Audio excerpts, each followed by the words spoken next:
Muhammad sallallohu alayhi va sallam. 3-fasl, 1-qism. Mehribon va rahimli Allohning nomi bilan boshlayman. Allohga hamd bo'lsin.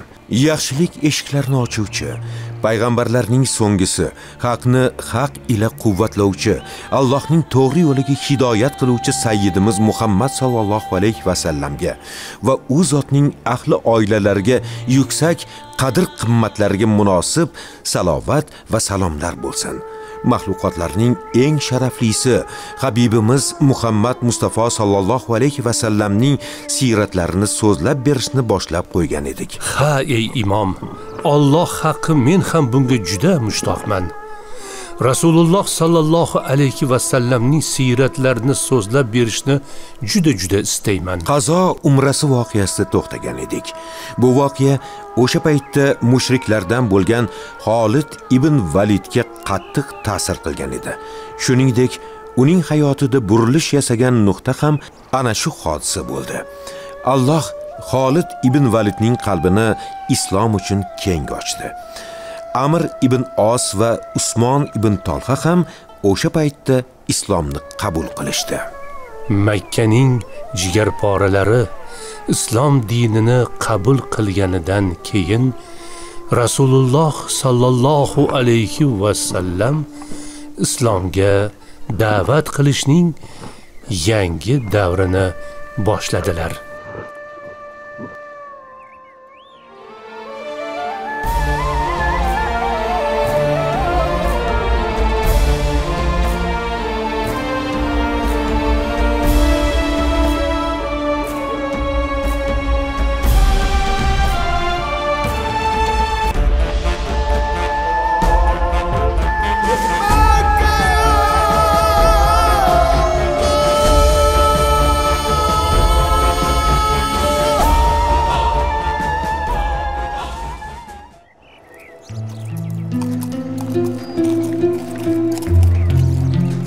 Rasululloh sallallohu alayhi va sallamning elchilari da'vatni yetkazish maqsadida Madinadan dunyoning podshoh va amirlari huzuriga ravona bo'lishdi. Ular orasida Xoris ibn Umayr al-Azdi ham bo'lib, G'assoniylarga elchi qilib yuborilgan edi.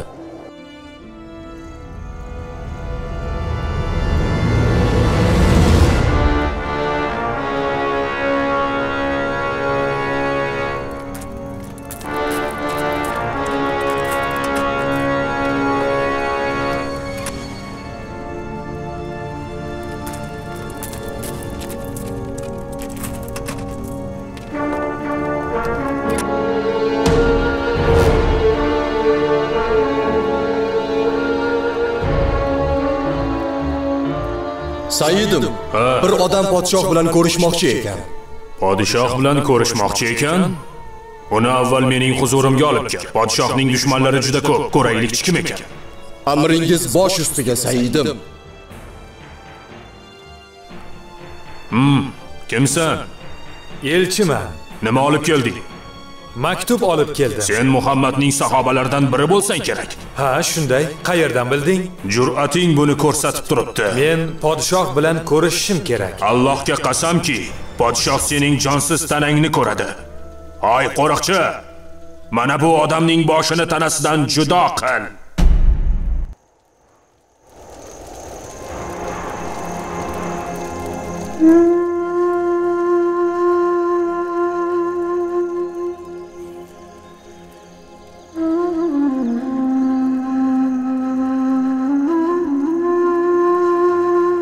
Ey Allohning rasuli, ey Allohning rasuli. Ey Allohning rasuli. Rasululloh uning gapirishiga izn berdilar. Xoris ibn Umayrni o'ldirishibdi. Ey Allohning rasuli. Rasululloh sallallohu alayhi va sallam mahzun bo'ldilar. Haligi kishiga hammani jamlovchi namozga deb nido qilishini buyurdilar. Jamlovchi namozga! Jamlovchi namozga kelinglar. Jamlovchi namozga. Musulmonlar Rasulullohning chaqiriqlariga labbay deb javob berishdi va masjid ichiga to'planishdi. Nabiy sallallohu alayhi va sallam o'rnlaridan turib, birodaringiz Xoris ibn Umayr al-Azdi qatl qilindi. Kimda kim Allohga va oxirat kuniga iymon keltirgan bo'lsa, ertaga bomdod namozidan keyin G'assoniylarga qarshi urushga tayyorgarlik ko'rsin, dedilar. Suyukligim Rasululloh o'z odamlaridan bir kishi uchun qilingan xiyonatni ko'tara olmadilar. U qurol yaroqsiz elchi edi. Payg'ambarimizning bu hodisaga bergan javoblari tez va kuchli bo'ldi. Ha, ey imom. Xorisning o'ldirilishi Rasululloh elchilarining obro'si uchun dars ketish va da'vat yo'lidagi to'siq bo'ldi. Agar shunday qoldirilsa, G'assoniylar Xoris ibn Umayrni o'ldirganidek, boshqalar ham shunday ishga qo'l urishi mumkin. Bunday vaziyatda tezkor va qat'iy chora ko'rish lozimligi hammaga kundek ravshan edi.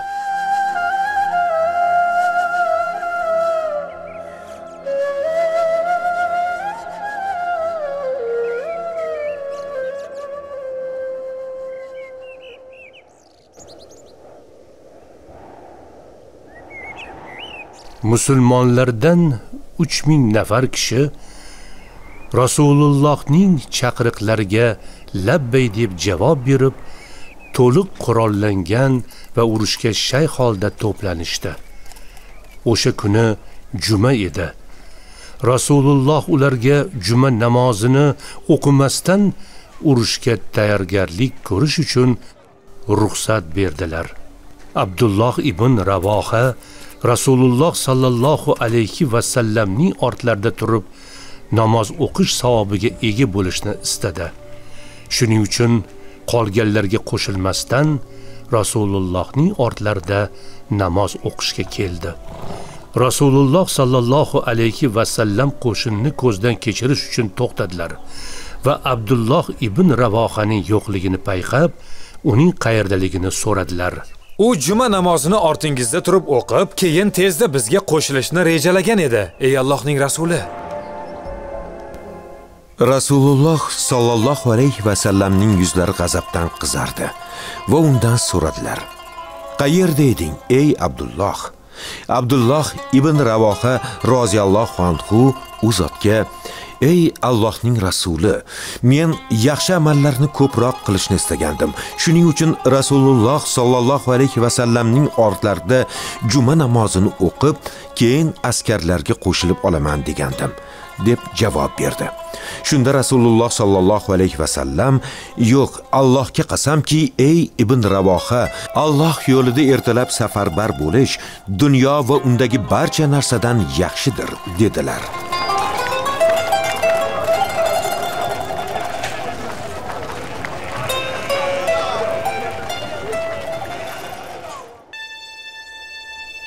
Muhammad qo'shinga qo'mondon etib Zayd ibn Xorisani tayinladi.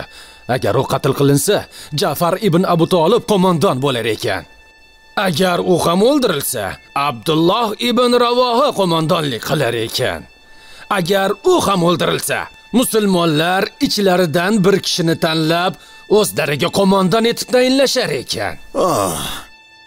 Men Muhammadga: "Ey Abul Qosim, agar sen haqiqiy payg'ambar bo'lsang, nomlarini zikr qilgan odamlaring oz bo'ladimi, ko'p bo'ladimi? Hammasiga bir korxol yetadi", dedim. Muhammad indamay olmay qoldi, javob ham bermadi. Agar uning aytgan odamlari, ya'ni Zayd, so'ng Ja'far, so'ng Abdulloh ibn Ravoha o'lmay qoladigan bo'lsa, u payg'ambar emas, balki yolg'onchiga aylanishini juda yaxshi bilib turibdi. Chunki payg'ambarlar o'zlaricha biror gapni gapirishmaydi.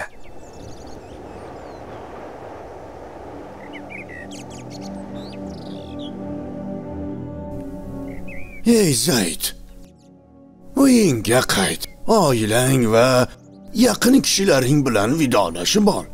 agar Muhammad haqiqiy payg'ambar bo'lsa, sen hech qachon qaytib kelmaysan.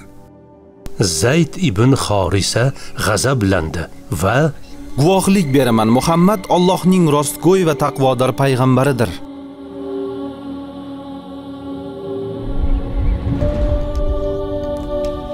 Zayd ibn Xorisa aytgan gapimga parvo ham qilmadi. Xuddi o'limni istayotgandek, Muhammad rostgo'y va payg'ambar bo'lib chiqadi shekilli.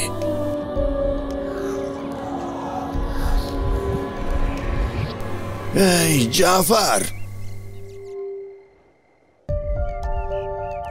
Uyingga qaytib, oilang va yaqin kishilaring bilan vidolashib ol.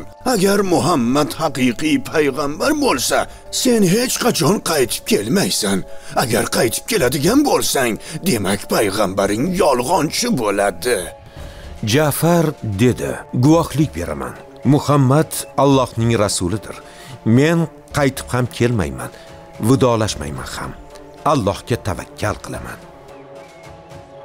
Yahudi Nu'mon jahli chiqqanidan qo'llarini tishlab qoldi. Yahudiylarning makr hiylasi hech qachon tugamaydi. Ba'zi yahudiylar musulmonlar bilan tinchlikda yashasa-da, adovat va nafrat ularning qalblarini qattiq toshlarga aylantirib qo'ygan bo'ladi. Qisqa vaqt ichida Alloh yo'lida jang qiluvchi 3000 nafar qurollangan jangchi yig'ildi. Ular harakatni boshlash uchun Rasululloh sallallohu alayhi va sallamning ishoralarini kutib turishar edi. Ular hech ikkilanmay, qo'rqmasdan Allohning yo'lida shahid bo'lishga ham tayyor edilar. Shu yerda Rasululloh va u zotning sahobalaridan qiyinchilik paytida muhabbat va birdamlik qanday bo'lish kerakligini va da'vat uchun qanday qilib o'zni qurbon qilishni o'rganamiz. Bismillahirrohmanirrohim.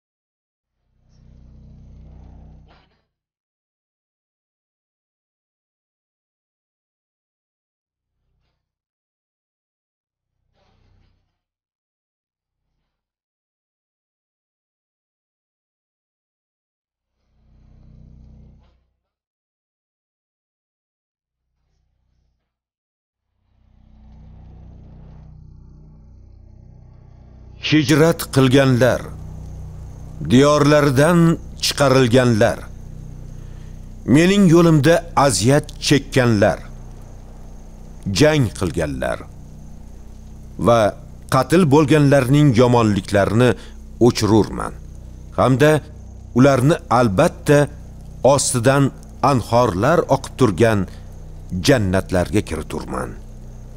Bu Allohning huzuridan savobdir va Alloh huzurida go'zal savob bor zotdir. Ali Imron surasi 195-oyat.